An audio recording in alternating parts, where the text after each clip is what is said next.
वो लड़का जो है हाफ पैंट जब से पहनता था तब से भारतीय जनता पार्टी का जिंदाबाद का नारा लगाने वाला जो लड़का है वो आज हमारा उम्मीदवार बना। जब मैदान में लड़ाई हो रही होती है, सारा लोग अपनी ताकत लगा रहा है, वहां ये जिसको कहते हैं ना विदेश यात्रा, यहाँ आके क्या सुनाएंगे कि इन्होंने विदेश यात्रा में कहां कहां रंगलियां बनाई। तेजस्वी यादव और राहुल गांधी दो ऐसे शहजादे हैं जो अपनी छुट्टी बिताते हैं और मनोरंजन करने के लिए राजनीति में आते हैं। प्रशांत किशोर बांकीपुर विधानसभा के मतदाता नहीं, यहाँ के लोगों से वो परिचित नहीं, यहाँ की ज़मीन से वो परिचित नहीं है, वो बांकीपुर की जनता से परिचित नहीं है, बांकीपुर की जनता उनको नहीं जानती। बांकीपुर के चुनावी दंगल का मुकाबला काफ़ी रोचक हो चुका है और इस चुनावी लड़ाई में, चुनावी भिड़ंत में जो आन बान शान और रुतबे वर्चस्व की लड़ाई है वो अंतिम मोड़ पर पहुंच चुकी है।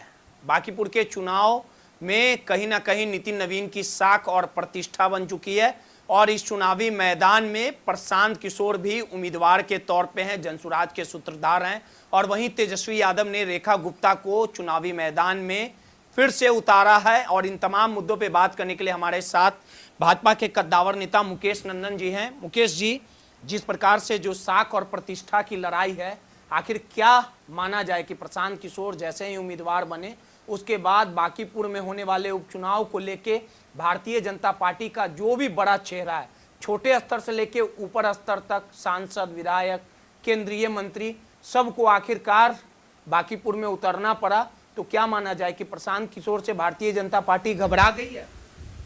देखिए रोहित जी, दो बातें मैं बिल्कुल स्पष्ट कर देना चाहता हूँ। चुनाव परिणाम 3 तारीख को आएगा, आप उस दिन देख लेंगे। प्रशांत किशोर कहीं भी लड़ाई में नहीं।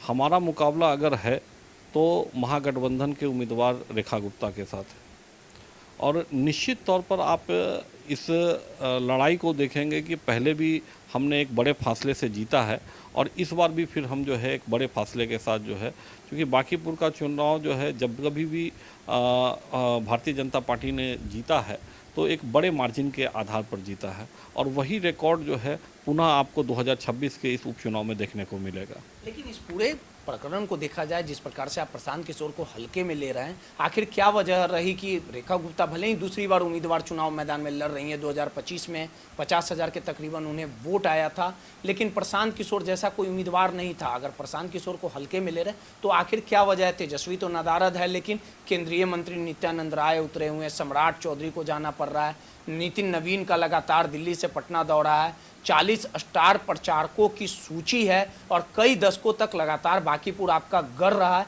लेकिन कैमरे पे भले ही प्रशांत किशोर को आप हल्के में ले लेकिन जमीनी धरातल तो लगातार नहीं, हम धरातल की ही बात कर रहे हैं। सबसे पहला विषय ये कि प्रशांत किशोर बांकीपुर विधानसभा के मतदाता नहीं, यहाँ के लोगों से वो परिचित नहीं, यहाँ की ज़मीन से वो परिचित नहीं है। वो बक्सर के रहने वाले हैं, उन्होंने देश विदेश पूरा जो है दुनिया घूमा होगा, लेकिन वो बांकीपुर की जनता से परिचित नहीं है। बांकीपुर की जनता उनको नहीं जानती और बांकीपुर की जनता को भी वो नहीं जानते। ये जो है सबसे बड़ी ज़मीनी सच्चाई है। आज ये चुनाव किसी सरकार के गठन का चुनाव नहीं है, कोई भारत के सरकार बनाने का चुनाव नहीं। ये चुनाव स्पष्ट तौर पर अपना जनप्रतिनिधि चुनने का व्यक्ति का चुनाव है, जिसमें जो है बांकीपुर की जनता को एक ऐसा जनप्रतिनिधि चाहिए जो बांकीपुर का बेटा हो, जो बांकीपुर के घर घर की समस्याओं के लिए हमेशा उनके साथ 24 घंटे खड़ा रहे।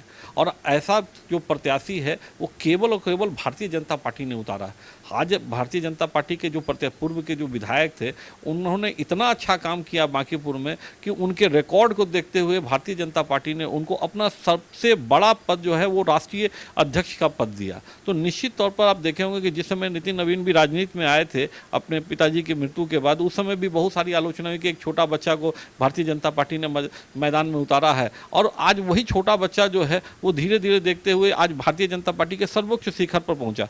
वैसी ही जो है कुछ रिकॉर्ड जो है वो आपको भारतीय जनता पार्टी के नीरज सिन्हा को देखने को मिलेगा। नीरज सिन्हा भी भारतीय भारतीय जनता पार्टी के उस परिवार से हैं, उनके पूरे चाचा पिता और पूरा परिवार जो है वो जनसंघ और भाजपा के काल से जो है वो भारतीय जनता पार्टी का एक समर्पित परिवार है। और उस परिवार का एक बच्चा जो है जो वो भारतीय जनता पार्टी ने उसको उम्मीदवार बनाया है, और वो बूथ लेवल पर, मंडल लेवल पर जो है, मोहल्ला लेवल पर जो है वो लड़का जो है हाफ पैंट जब से पहनता था तब से भारतीय जनता पार्टी का जिंदाबाद का नारा लगाने वाला जो लड़का है वो आज हमारा उम्मीदवार बना है। और निश्चित तौर पर आप देखेंगे कि इस उम्मीदवार के अंदर की जो ऊर्जा है, जिसको आप इस समय बहुत पहचान नहीं पा रहे हैं, आने वाले समय में देखेंगे कि बिहार विधानसभा में उस नीरज सिन्हा की आवाज़ जो है वो पूरा बिहार और पूरा जिसको कहते हैं देश सुनेगा। हाफ पैंट पहनने वाला लड़का तेजस्वी और प्रशांत किशोर पे सब पे भारी पड़ेगा। बिल्कुल, क्योंकि ये भारतीय जनता पार्टी है ना, यहाँ व्यक्ति माने नहीं रखता है, यहाँ माने रखता है कैडर। हमारा जो कैडर है, हमारा एक एक कार्यकर्ता जो है वो नीरज सिन्हा बनकर जो है चुनाव मैदान में है, जबकि वहाँ और दूसरे दल में ये परिपाटी नहीं है। वहाँ अगर जो है उनका जो सेनापति होता है वही जो है उनका नेता होता है, और यहाँ जो है ना हर कार्यकर्ता जो है वो अपने आप को सेनापति बन के लड़ाई लड़ता है। तेजस्वी नहीं है इस चुनाव से लगातार विदेश दौरे पे है, इसका फायदा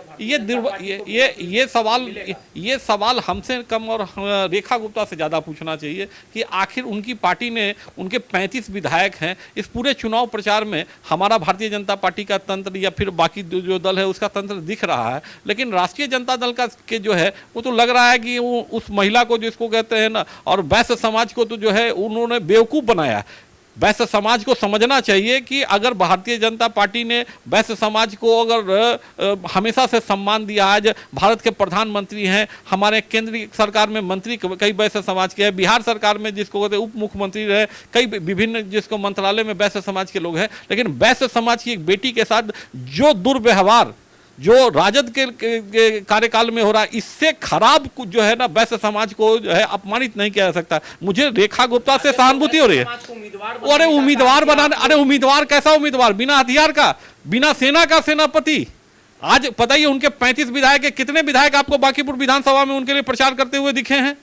कितने नेता उनके आपको प्रचार करते हुए देना?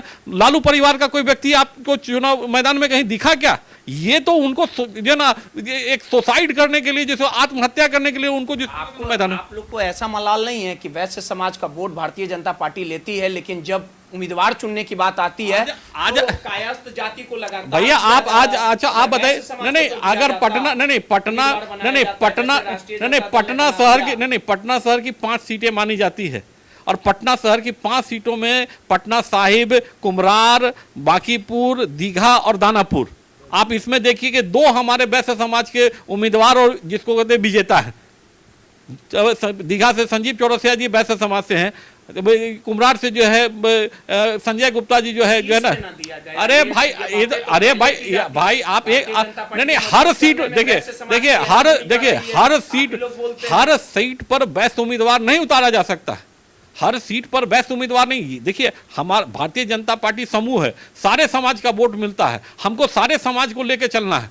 ये जो जातीय समीकरण की जो बातें होती है, अरे 243 सीटों में भारतीय जनता पार्टी ने जितने वैश्य उम्मीदवार उतारे उतने वैश्य उम्मीदवार किसी और दल ने उतारे क्या? 25 या 26 को उतर रहे हैं मैदान में। तेजस्वी यादव और राहुल गांधी 2 ऐसे शहजादे हैं जो अपनी छुट्टी बिताते हैं और मनोरंजन करने के लिए राजनीति में आते हैं। इनको ये लोग सीरियस पॉलिटिशियन नहीं है। जब मैदान में लड़ाई हो रही होती है, सारा लोग अपनी ताकत लगा रहा है, वहां ये जिसको कहते हैं ना विदेश यात्रा, यहाँ आके क्या सुनाएंगे कि इन्होंने विदेश यात्रा में कहां कहां रंगरेलियां बनाई। अरे राहुल गांधी का रिकॉर्ड क्या है, तेजस्वी यादव का रिकॉर्ड क्या है? विदेश भाई आप उनके फोटोग्राफ देखिए ना, वहां जाके वो क्या करते हैं। आप उनके उनके फोटोग्राफ्स और वीडियो देखिए, प्राइवेट उनके जो वीडियो और जो है ना फोटोग्राफ देखिए कि वहां जाके वो क्या करते हैं। कोई राजनीतिक सम्मेलन करते हैं, कोई सामाजिक समारोह में शामिल होते हैं, वो लोग केवल वहां छुट्टी बिताते हैं और ऐश मौज करते हैं, और यहां आके फिर जिसको कहते हैं हम लोगों को जो है ना ज्ञान देना शुरू करते हैं कि भाई हम लोगों को जातीय समीकरण के आधार पर और हमको देश को विरोधी ताकतों को, ये लोग केवल और केवल विदेश में विदेशी ताकतों के साथ मिलकर देश के खिलाफ साजिश। तीसरे नंबर पर कितना वोट आ रहा है? देखिए ये तो आप देखिए ये बात देखिए, ये तो देखिए नहीं बिल्कुल देखिए हम आपको एक बात बता सकते हैं। उपचुनाव है, पोलिंग परसेंटेज कम होगा। 3,78,000 हमारे यहाँ मतदाता होते हैं, 422 बूथ है हमारे यहाँ। तो निश्चित तौर पर आप एक चीज़ के लिए तो मैं आपको निश्चिंत कर देना चाहूँगा कि पोलिंग परसेंटेज, चूंकि बांकीपुर विधानसभा का शुरू से पोलिंग परसेंटेज कम रहा है और उपचुनाव में पोलिंग परसेंटेज और कम होता है, तो निश्चित तौर ये बताना बड़ा मुश्किल है कि कुल कितना मतदान होगा। और उस मतदान में जो है ना, एक चीज मैं आपको बिल्कुल तय करके बता सकता हूं कि अगर यहां 100 वोट होंगे तो 70-75 वोट भारतीय जनता पार्टी के उम्मीदवार को मिलेंगे, शेष 25 वोट में ही बाकी सारे जिसको कहते हैं उम्मीदवार होंगे। ये मैं रिकॉर्ड आपको बता सकता हूं। लेकिन कितना पोलिंग परसेंटेज वो वोट पोल होगा उसके आधार पर जो है ना, वो जो है ना, कितना बड़ा मार्जिन होगा उसको अभी मैं तय नहीं कर सकता। भारतीय जनता पार्टी को कोई फर्क पड़ रहा है, सेहत पे कुछ फर्क पड़ेगा? देखिए, अंतिम समय में जो है ना, अंतिम जो है जैसे ना क्रिकेट के अंतिम पाँच ओवर में अंतिम समय में छक्का मार, नहीं छक्का वो तो जैसे आते के साथ आउट हो जाएंगे। वो तो जो है ना, उनसे लोग जब सवाल पूछेंगे कि इतना दिन आप कहाँ थे, उसका वो जवाब नहीं दे पाएंगे। चलिए, सीधे तौर पे भारतीय जनता पार्टी की अपनी तर्क थी और इस बांकीपुर के चुनाव में प्रशांत किशोर, रेखा गुप्ता और भारतीय जनता पार्टी त्रिकोणीय मुकाबला है और कौन बांकीपुर का बाजीगर बनेगा यह सब कुछ 3 अगस्त को तय हो जाएगा। सहयोगी मुन्ना के साथ रोहित, माईपीडीए समाचार, पटना।